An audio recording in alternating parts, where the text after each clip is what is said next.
Should the Capitals draft Matvei Michkov?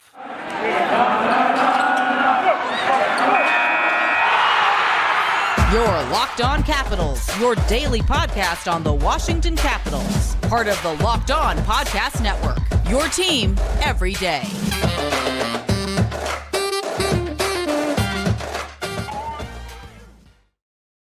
Well, hello and welcome into this edition of Locked On Capitals. I'm so glad you decided to join me today. As always, this podcast is free and available on all the major platforms. And I want to thank you for making this your first listen or view of the day. Yes, this podcast is also available in video form, so head on over to YouTube and check it out. My name is Dan Holme. You can find me on Twitter. It's at DanCaps218. You can find the show on Twitter. It's at Locked On Caps.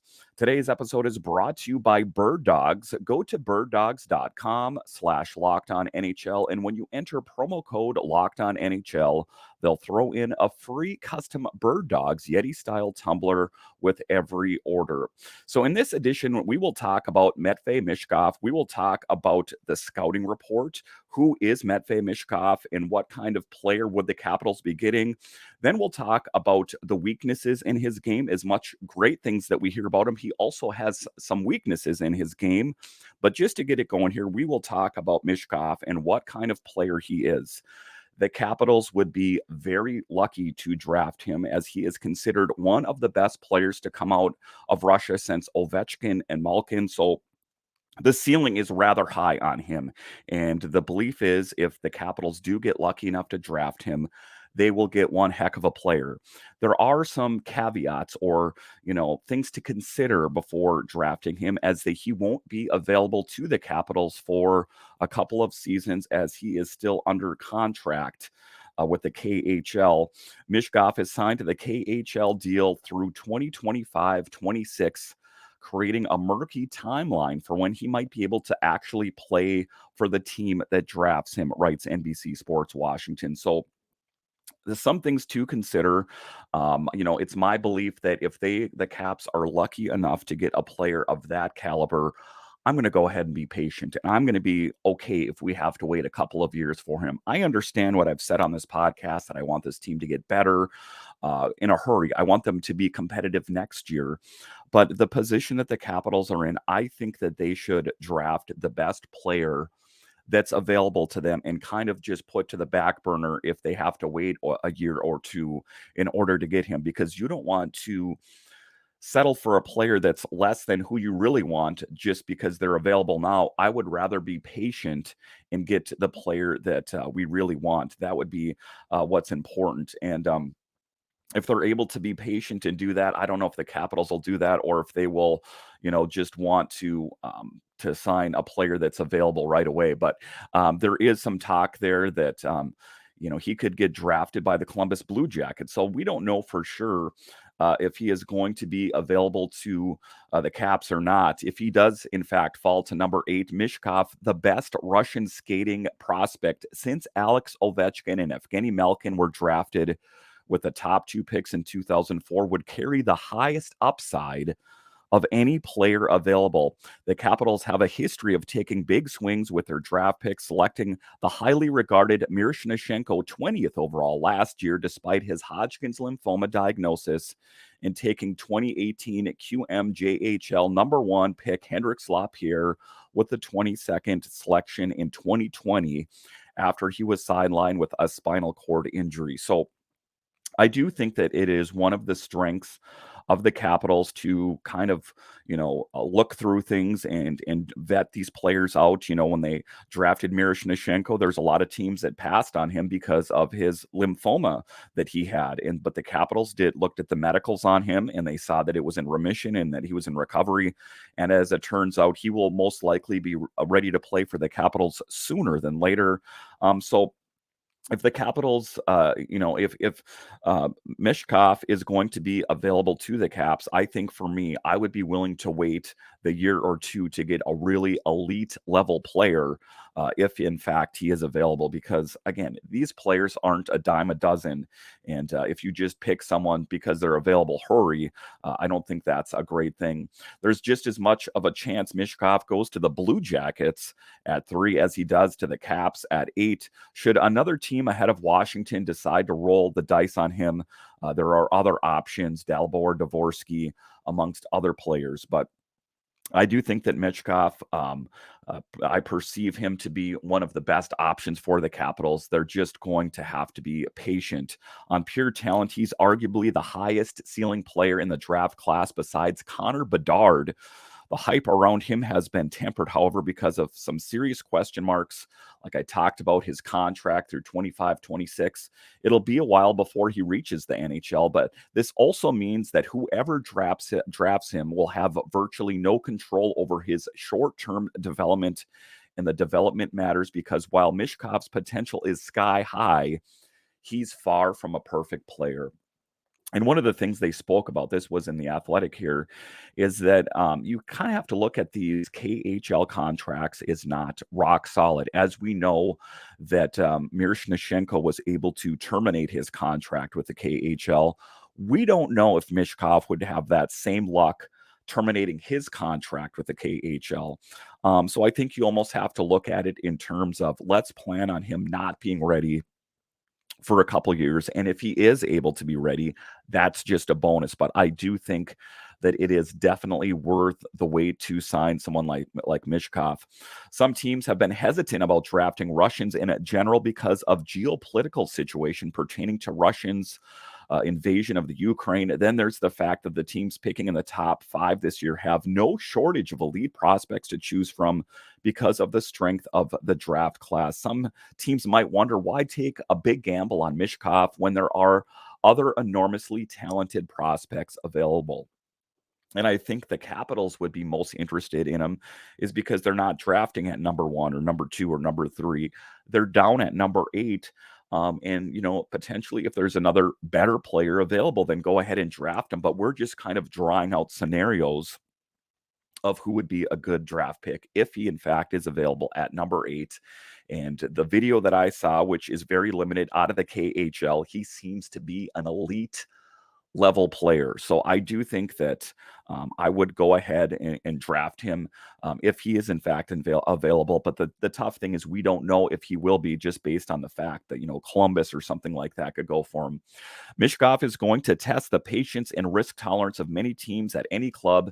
Any club outside the top 3 that passes on him needs to be very careful because the decision could bite them long term. Colleague Scott Wheeler has described Mishkov of the Athletic here, without question or hesitation, the best prospect I've ever ranked at number 3 in advance of any draft, and the best Russian prospect since Alex Ovechkin and Evgeni Malkin back in 2004. If the Caps could get someone as good as an Alex Ovechkin or an Evgeni Malkin, I'm not going to go ahead and say he's going to be that good, but they're saying he's the best Russian player since Ovechkin and Evgeni Malkin. So the ceiling and the expectation for Michkov is very high. So that is what I'm saying here. If the Capitals had to wait a couple years to land Alex Ovechkin, do you think they would have done that? Of course, they didn't have the advantage of knowing what kind of player Ovi turned out to be. But if he can even turn into just a small part as good as Ovechkin could, I think he would be worth waiting a year or two. That's my take on it anyway. He scored 20 points in 27 KHL games, which is the most that a first-time draft eligible prospect has notched in league history. It's a points per game rate that tops Artemi Panarin, Vladimir Tarasenko, and Kirill Kaprizov when they were in the KHL at the same age. He also owns the best 17-year-old season in Russians junior league history. Mishkov's done it on the international stage too, with one of the best age 16 performances of all time at the U18 World Championships in 2021. That is some elite company to be in. If he's playing better than Panarin, Tarasenko, and Kaprizov, and the Capitals could land him, yeah, I'm going to go ahead and be okay if we got to wait a year or two. I understand that we would like an NHL ready player, but let's face it. Let's face it. Even if they don't draft Michkov because of KHL contract concerns, the belief is that no matter who you draft at number 8 is not going to be an NHL ready player. So, with that in mind, why not, if he can't get out of his KHL contract, let him continue to work on his game over there? And then when the time is right, we will have one heck of a player. I definitely think it is worth the wait. This year, Mishkov predominantly played for Sochi, who finished last in the KHL with just 11 wins in 68 games and a minus 112 goal differential. On the one hand, that means he's produced with very little help around him, but on the other, he probably wouldn't have earned prime, even strength and power play opportunities to put up those type of numbers on a stronger team. So Mishkov played rather well on a poor KHL team. What could he do on a Capitals team or an NHL team? Despite the impressive resume, numbers will never tell the full story. It's important to dive into the tape to see whether the tools that make him a game-breaking talent can translate to the NHL.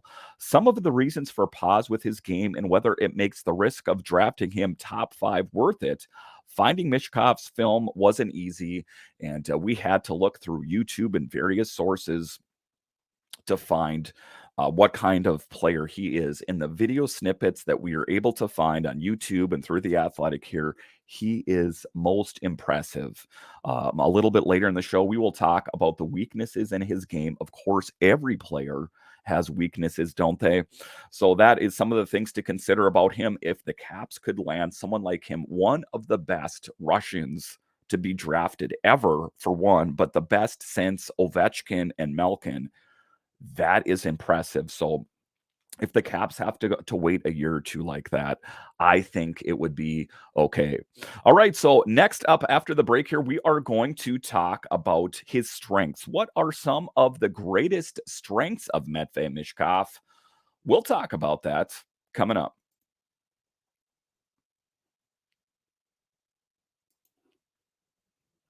Our next sponsor here is Bird Dogs. And one of the things I love about Bird Dogs is guys generally don't wear comfortable pants or shorts. Bird Dog answers that question.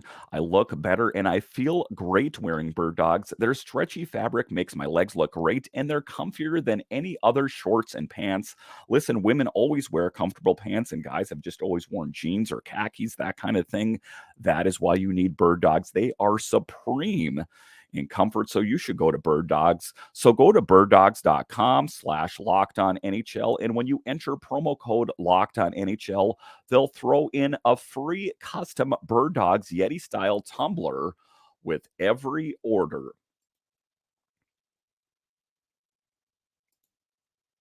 All right. Welcome back into this edition of Locked On Capitals, part of the Locked On Podcast Network, your team every day. Make sure and subscribe or follow Locked On Capitals wherever you find your podcast and on YouTube. I have a lot of great guests lined up this summer. Got John Walton coming on the show, not to mention the great coverage that I will have at the draft and free agency. So make sure and subscribe to Locked On Capitals wherever you find your podcasts and on YouTube. All right, in this next segment here, we are going to talk about the strengths and the scouting report of Matvei Michkov. What kind of players could the Caps potentially be getting with Matvei? It is, an exciting prospect to even think about. I do think he would be a really great player. Mishkov's unique in the way that he creates offense. He's been a dominant goal scorer at every level, but he's not firing shots past goalies like Bedard. Mishkov is 5'10", but he's not Johnny Gaudreau type winger who's going to carry the puck, slice past defenders in the neutral zone, and create a ton of dangerous zone entries because of his top speed either. How has he been an elite producer then? So he doesn't necessarily have the same skill set as a Connor Bedard. He doesn't have the same skill set as Johnny Gaudreau, but what makes Michkov great? Michkov's offense mind is special, and he's an elite puck handler. That combination makes an exceptionally smart and creative offensive player. It's hard to read how you should defend him because he's an expert at mixing his speeds, using delays, and quickly changes the angle of attack. This isn't a shooter that's reliant on line mates to get him the puck. Michkov can generate his own chances at will. So this guy has a hockey IQ that is through the roof, a playmaker that doesn't necessarily need to depend on great playmakers around him. That is what makes him a diamond in the rough. Oftentimes, you see these players like Bedard, you see Johnny Gaudreau. They're good players because they play with good players around him. One of the things that I've noticed with Michkov is he is a great player that stands on his own. Can he do everything? No, but he is a guy that can make plays happen. He's a player, he's a baller. I like his game. And the concern over a lack of speed, despite being undersized, he makes up for it by being very elusive on his edges. He's able to twist, turn, and change his directions on a dime. You can see all of those tools on display in the offensive clips that I've seen on him. The escapability he shows to somehow wriggle his way past the defenders down low is special. He mixes his speeds by slowing his pace as he approaches the goal line, which makes the defender think he has a chance to steal the puck. The defender bites, but then Michkov explosively cuts back, pulls the puck across the body, and then changes of speed give him the room behind the net, as opposed to attacking at one constant speed, which is easier to stop. After that, he spins off another check and makes a great pass to set up a grade A scoring chance. A playmaker. I wish you guys could see this. And if you subscribe to Athletic, you can see it here. He is just a great playmaker. Again, and you can see that evident where he makes plays happen where there is no play. He's not getting necessarily fed the puck. He makes a great play happen out of virtually nothing. There's another example of him here, which he allowed to pull off a lacrosse goal. Pay attention to how lightning quick his fake towards the end side is. That's what fools the defenseman covering the front of the net. And just watching the video here, you can see it here where he's going in for a pass and then he fools the defender and makes a really great goal. One heck of a hockey player. Again, that is why I'm saying with him, if the Caps have to wait a little while for him, I'm okay with that. I think that who they will end up getting in the long term will outweigh, him not being NHL ready at first. I wouldn't sweat about Mishkov's lack of elite straight line speed too much because he has virtually every other offensive tool you could ask for. Some used to question Kaprizov's north-south speed as well, but it hasn't stopped him from learning how to use his edge work to dominate in the NHL. Mishkov's leverage his dynamic traits to cut to the inside and attack the middle as much as possible. That's a really important aspect of goal scoring ability. It's not like he's solely firing pucks from the perimeter, which would be the type of goal scoring less likely to translate to the NHL. They show an example of him starting on the perimeter, but making a sharp move to attack the interior on a goal. Just impressive. Again, do yourself a favor and look at the videos on YouTube or on The Athletic here. He is an amazing player that the Caps would be most lucky to have. I was impressed at how dangerous Michkov was off the rush despite lacking game-breaking speed. Firstly, Mishkov's an excellent passer from the defensive half wall on the breakout. He always knows who he's going to pass the puck to before he even receives it, which means that he can move it immediately without hesitation. Combine that quick decision-making with the accuracy of his passing, and you have a winger who can execute little bump plays under pressure from the wall into the middle really efficiently so that his line can break out with speed. Just all the traits of an NHL ready player. I'm going to go ahead and say, just based on what I've seen, and again, I'm not getting ahead of myself. There's things that I'm going to talk about later that he needs to work on. But I do perceive him being next to NHL ready. Maybe not NHL ready right now, even if he didn't have a KHL contract, virtually ready very soon. A nice attribute which separates Michkov is how intelligent he is at moving into dangerous offensive position after he passes the puck in transition. He's the king of gives and goes. He never stops moving his feet, and his brain instinctively leads him to the right areas to get the puck back.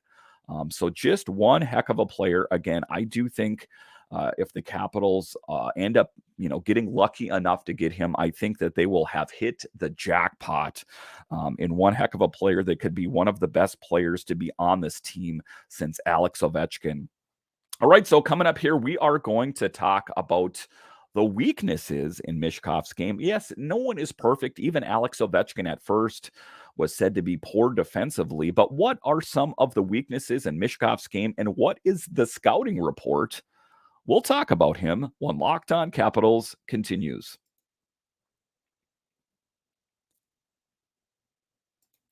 All right, welcome back into this edition of Locked On Capitals, part of the Locked On Podcast Network, your team every day.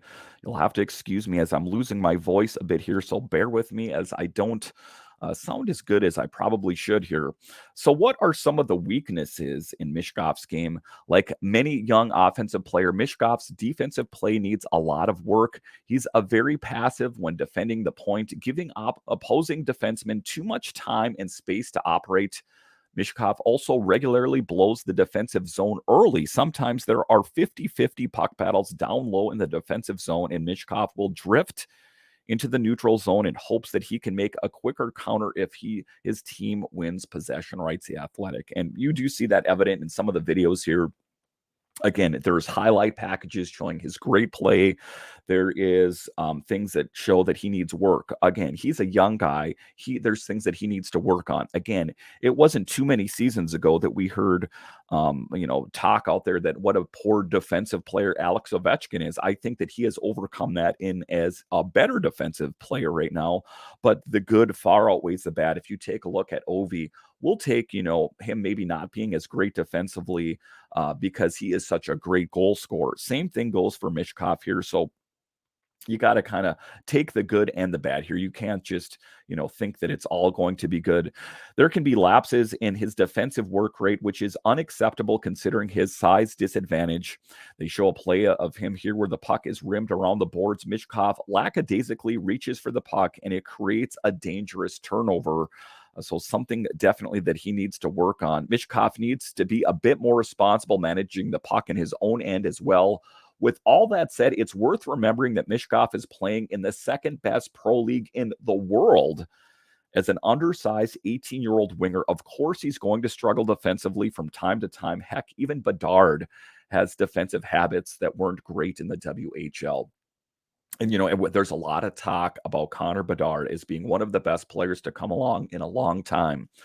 But, if you even look at some of his work, it's easy to look at the highlight reel on him, but you don't see, his miscues either. So, I mean, if you could create your own hype reel about your own life, about these are all my positive attributes, and you could subtract all the negative things, people would perceive you as being a really great person. Same thing goes for being a hockey player here. If you just watch the highlights of a hockey player, you would perceive that they're great. I think that's, to a certain extent why all these praise and accolades get heaped on Connor Bedard. You don't oftentimes hear about his weaknesses. Same thing goes here for Matvei Michkov. My conclusion on Michkov is that the good outweighs the bad. And if the Caps have to wait a couple of years to get someone of this caliber, I'm going to go ahead and wait. And I'm going to, have, when he does make his break, I'm going to have him work on things that he needs to work on, defensive plays and that kind of thing. So it's a pretty common thing to run into with younger players, especially forwards, is that maybe defensively they're not as sound. So I'm going to go ahead and wait, and I think that he is going to be just fine. So what is the scouting report on him? Just most impressive. During his age 16 season at the U20 level, Michkov exceeded any and all expectations. He set the record for both goals and points for 16-year-olds scoring at the MHL level with 38 goals and 56 points. His totals topped Nikita Kucherov's numbers from 2009-10, where he became the first player to score more than 20 goals and record more than 50 points, writes the Hockey News here. So just an impressive stat on this guy. The cerebral element to his game was what attracted everyone to his game. His shot of NHL caliber as he plays fearlessly, a Western Conference NHL scout said. His goal scoring was terrifying at the level already. Michkov's 38 tallies led the MHL despite being as many as 4 years younger than many of the players in the league. Michkov's release was undeniable with the puck handling ability and willingness to try just about anything. Michkov was one of the most entertaining players in hockey, despite being just 16. So the pedigree, intrinsically, he is one heck of a player. I have no doubt that no matter who drafts him, he is going to go on and kill it. And I hope that he does that with the Caps. Can the Caps get that lucky to get someone like Michkov at number 8, or someone like Columbus going to scoop him up? I really hope that's not the case. I have utmost faith in Ross Mahoney and Brian McClellan and everyone else that's involved there, that they always do a really good job, primarily Ross Mahoney. But I think that if they can get lucky like they did with Ivan Miroshnichenko, and I know that we haven't seen Miro in NHL, games yet, but I do believe that he is also going to be a really bright spot for the Capitals. I think if the Capitals can get lucky enough to draft Matvei, that they will have just an elite level player. There is no doubt in my mind at all. It was one of the first times we were given the opportunity to watch Bedard and Michkov face off. It did not disappoint, as Michkov and Bedard finished first and second in tournament scoring, respectively. Michkov has been taking the scoring title and MVP honors, but Bedard took home the gold medal after helping Canada beat Russia in the gold medal game. So if we're going to go ahead and call Michkov, number 2, I know they're referencing how he played in this junior league game here. I do think that it is most impressive here. So if you can even get a player that's, even in the ballpark of him, I think that would be most impressive. Again, they talk about, pros and cons of every player. Michkov's 16 points were the second highest total for a 16-year-old ever, behind the 18 points that Alex Ovechkin scored in 2002, and Mikhail Gurenko scored in 2011, scored in the respective years. Only Ovechkin scored more goals at the tournament in their age 16 season. So just amazing. I mean, just listen to that. Michkov's 16 points were the second highest total for a 16-year-old ever, behind the 18 points that Ovi scored in 2002. So there's already lines being drawn in comparison to Alex Ovechkin. Again, that is my belief, that if they can even get a player that is even somewhat similar to how great Alex Ovechkin is, I think that they will have hit the jackpot. And you don't want to get ahead of yourself and kind of already start ordering your Michkov Capitals jersey. We don't know that's going to happen. He very, very well could get scooped up by someone like the Columbus Blue Jackets. I hope that's not the case.